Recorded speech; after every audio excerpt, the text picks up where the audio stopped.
السلام علیکم ورحمۃ اللہ وبرکاتہ۔ الحمد للہ رب العالمین والصلاة والسلام علی سید المرسلین وعلی آلہ وصحبہ اجمعین، اما بعد۔ وقال النبی صلی اللہ علیہ وسلم الطہور شطر الایمان، رواہ مسلم۔ محترم ناظرین کرام، میں نے آپ حضرات کے سامنے جو حدیث مبارکہ پڑھی ہے یہ صحیح مسلم کے اندر موجود ہے۔ اس مناسبت سے آج میں آپ حضرات کے سامنے بیان کروں گا نماز میں کی جانے والی غلطیاں اور کوتاہیاں، یا نمازیوں کے اندر پائی جانے والی غلطیاں۔ ان میں سے ایک یہ بھی ہے کہ غسل مسنون طریقے سے نہ کرنا۔ ناظرین، غسل انسان کے اوپر بعض حالات میں واجب ہو جاتی ہے۔ مثلا کوئی انسان ہے، اپنی بیوی سے ملا ہے، اور بیوی سے ملنے کے بعد اب ان کے اوپر غسل واجب ہے۔ اسی طرح سے کوئی سویا ہوا تھا، نیند کے غلبہ میں خواب آیا، اور خواب کی وجہ سے احتلام ہو گیا۔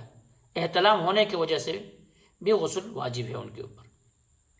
اسی طرح سے ابھی کوئی غیر مسلم تھے، اسلام پر نہیں تھا، لیکن اسلام قبول کر لیا۔ اب اسلام قبول کرنے کے بعد ان کے اوپر واجب ہے کہ وہ غسل کرے۔ اسی طرح سے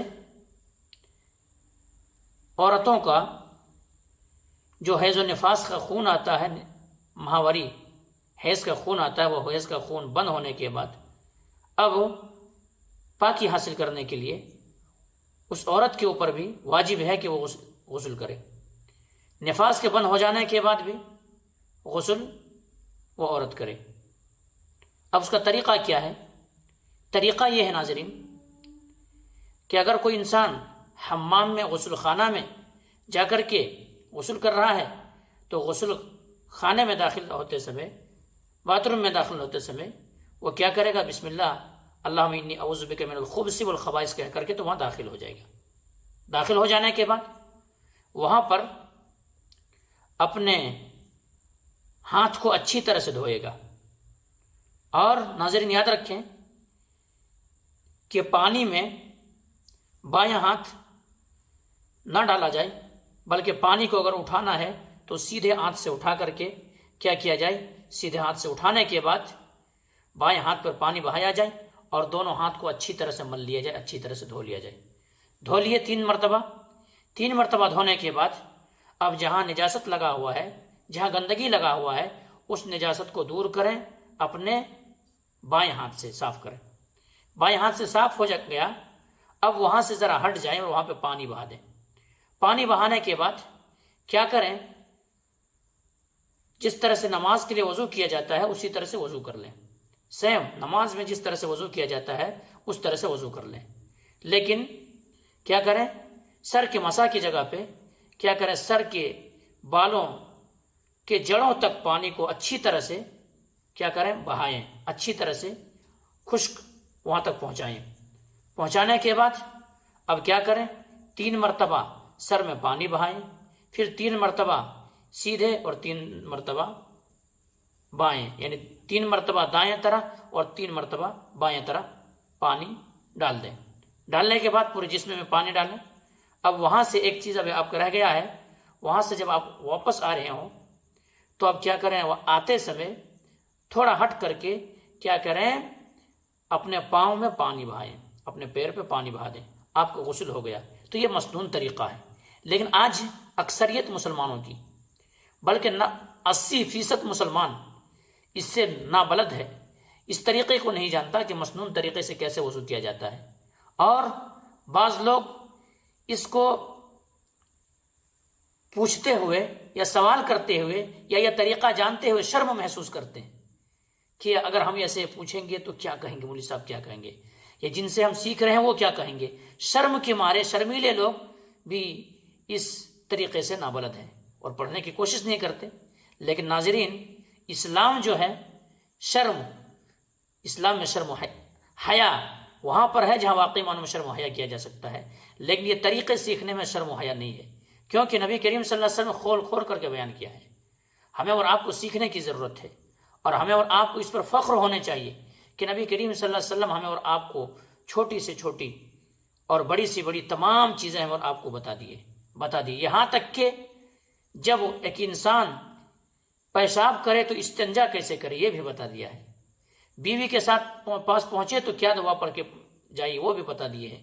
تمام طریقے بتا دیے ہیں. تو ہمیں اور آپ کو ان طریقے کو جاننا ضروری ہے، اور ان طریقے کو جاننے کے بعد مسنون طریقے سے جب غسل کریں گے تب ہی قابل قبول ہوگی، تب ہی پاکی حاصل ہوگی. ورنہ آپ اسی طرح سے غسل کرتے جائیں گے تو شاید کہ گنہگار ہو جائیں گے. تو یہ تمام چیزیں جاننے کی کوشش کریں کہ کس طرح سے غسل کیا جاتا ہے. کیوں ناظرین؟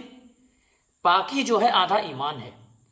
الطہور شطر الایمان، پاکی نصف ایمان ہے، آدھا ایمان ہے.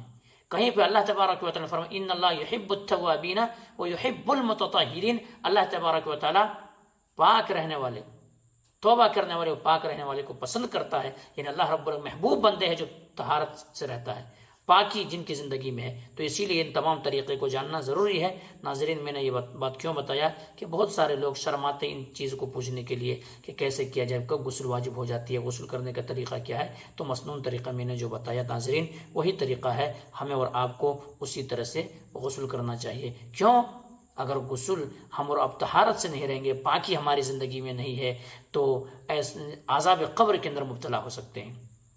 اللہ کے نبی جناب محمد کریم صلی اللہ علیہ وسلم ایک بار مدینے میں ایک باغ میں تشریف لے گئے تو وہاں دو قبر تھی. قبر میں آواز آ رہی تھی عذاب کی، عذاب ہو رہی، چیخنے اور چلانے کی آواز آ رہی ہے.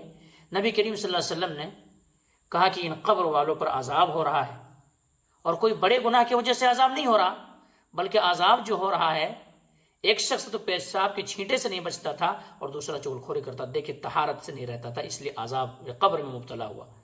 اسی لیے اللہ کے نبی جناب محمد کریم صلی اللہ علیہ وسلم کے اوپر وحی بھی نازل ہوتی وہ ثیابک فطہر. اے نبی جناب محمد کریم صلی اللہ علیہ وسلم آپ کیا کریں اپنے کپڑوں کو صاف رکھیں.